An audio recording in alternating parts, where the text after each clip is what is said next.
Hi Year 3, hope you're doing well. This is your story video for day 18 and we're carrying on with This Morning I Met a Whale, and this is the last thing that happened in the story. The teacher, I can't remember her name, but she read out Michael's story, and Michael was really worried that they were all going to laugh at him, his story about the whale, but they were all amazed by it, and in this picture they're all clapping him, which is really lovely. So let's carry on. An amazing story, Michael. The best I've read in a long, long time, and certainly the best you've ever written. Quite wonderful, she said. Only one thing, I would say, Michael, she went on. It doesn't really matter, of course, but if you remember, Michael, I did tell you it had to be a true story about something that really happened. It is true, miss, Michael told her. It all happened just like I said. Honest. That's when Jamie Bolshaw started sniggering and snorting. It spread all around the classroom until everyone was laughing out loud at him. It didn't stop until Mrs. Ferguson shouted at everyone to be quiet. You do understand what true means, Michael, don't you? She said. It means not made up.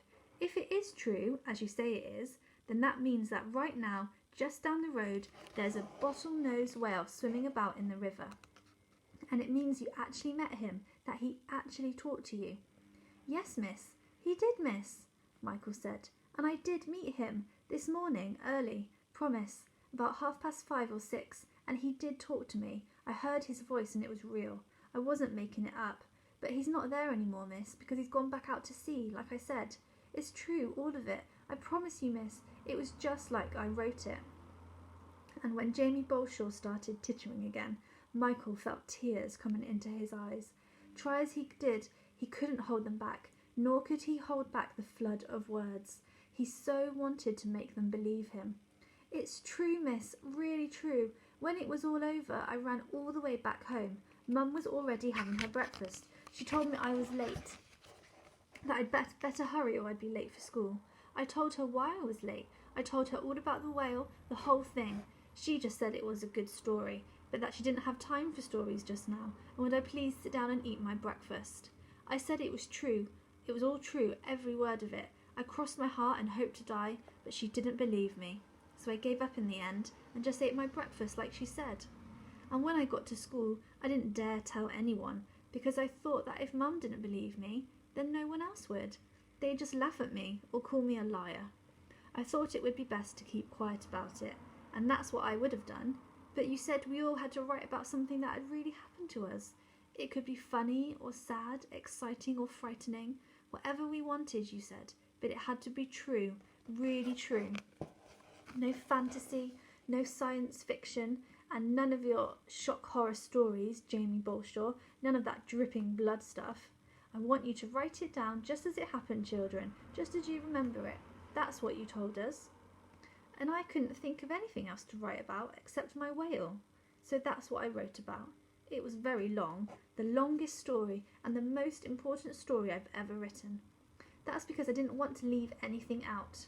I don't usually like writing stories. I'm no good at them. Can't get started, can't find a good ending. But this time it was like it was writing itself almost. All I had to do was let it flow onto the page, down from my head, along my arm, through my fingers. Sometimes though, it was really hard to concentrate because I kept thinking about my whale, hoping and hoping he was out in the open at sea by now, with his family again, safe again.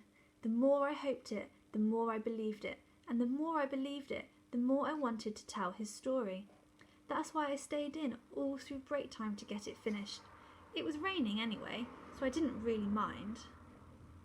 When he'd finished, there was a long silence. Yeah, Jamie sneered. That'll be quite enough of that, Jamie, Mrs. Ferguson snapped, clapping her hands for silence. She could see now how upset Michael was becoming. All right, Michael, all right. We'll say no more about it for the moment. Now, children, what I want is for you to illustrate the story you've just written, like that poem poster on the wall above the bookshelf, the tiger one over there. I read it to you last week, remember? Tiger, tiger, burning bright. I told you, didn't I? The poet illustrated it himself, and that's what I want you to do. Through blinding tears, Michael drew his bottlenose whale with the birds all around, the heron and the ducks and the cormorants and the snowy white egret watching from the buoy. Then he drew himself, crouching down by the river's edge, with the sun coming up over London, all just as he'd seen it that morning. He had almost finished when, very surreptitiously, which means slyly, and making sure Mrs. Ferguson wasn't looking, Elena slipped him a folded piece of paper. Michael opened it and read it. Liar, liar, pants on fire.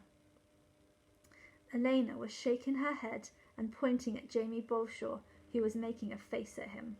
That was the moment Michael lost it. He scrunched up the paper, got up, walked across the classroom and hurled it at Jamie's grinning face. "I'm not a liar," he screamed at him. I'm not. You see here, he's getting really upset.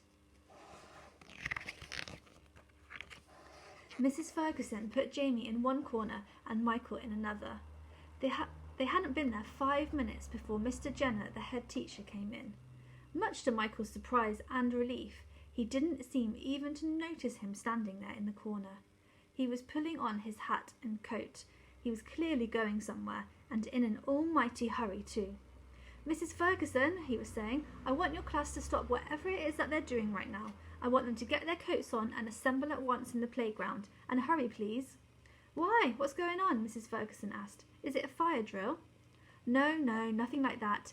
You're not going to believe this," Mr. Jenner said. "But apparently there's a huge great whale in the river, right here, right now, just down the road from us. It's true. Not every day a whale comes to town, is it? It's on the telly, but we can see it for real. So I thought we'd all go and take a look. Quick as you can, please. Elsie could be gone before we get there, and we don't want that, do we?" And then he was gone. Everyone was gaping at Michael. For some time after Mr. Jenner had left, no one said a word, not even Mrs. Ferguson. But in spite of the look of utter amazement on Jamie Bolshaw's face, Michael could not for one moment enjoy his triumph. All he could think of was that his whale hadn't made it to the sea, that he must still be floundering in the river, still there and trapped. He knew only too well what that might mean. He had to be there now. He was out of the classroom, across the playground, already full of excited children being herded into lines, and on his way down to the river before anyone could stop him. By the time Michael arrived, there were crowds everywhere, hundreds of them lining the river on both sides, and all along Battersea Bridge too. He pushed through the crowds and hoisted himself up onto the wall so he could see over. There were police down on the shoreline, keeping everyone back behind the wall. From the first moment he saw the whale, Michael could see he was in serious trouble. He was wallowing helpless in the shallows, at the mercy of the tide, unwilling or unable to move. No, so the whale, because the water is not deep enough, the whale can't get out to the deeper water, so he's stuck in the shallows, which is very, very dangerous. So hopefully these people will be able to help him. But I'm sure Michael is there somewhere. And we'll have to find out what happens tomorrow. See you then.